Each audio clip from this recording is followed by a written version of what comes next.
How to handle reports of child sexual exploitation and abuse.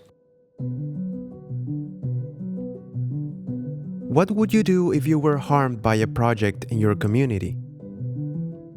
It can be intimidating and difficult to report concerns. You might not know who to talk to or what help you can get. What if you were a child? Development projects usually have a grievance mechanism, an official way to report incidents, get support, and seek sanctions for perpetrators.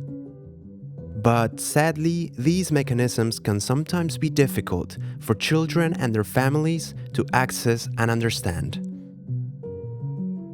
So, how can you make sure your grievance mechanism is child-friendly? Share messages about how and where to report abuse. Do this online and in real-life spaces where children spend time, like schools, sports clubs, community centers, and social networks. Everyone interacting with a child needs to be trained in age-appropriate communication.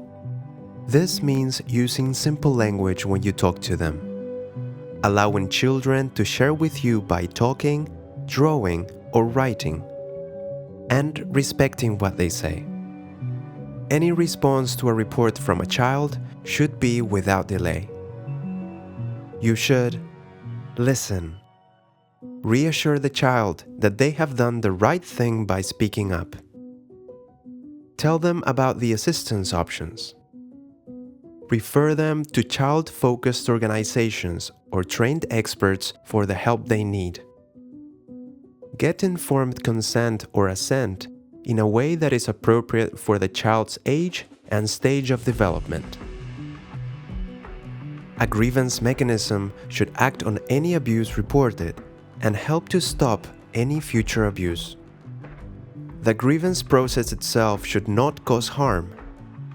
In the case of children, this means that all decisions should prioritize a child's safety, development, and well-being.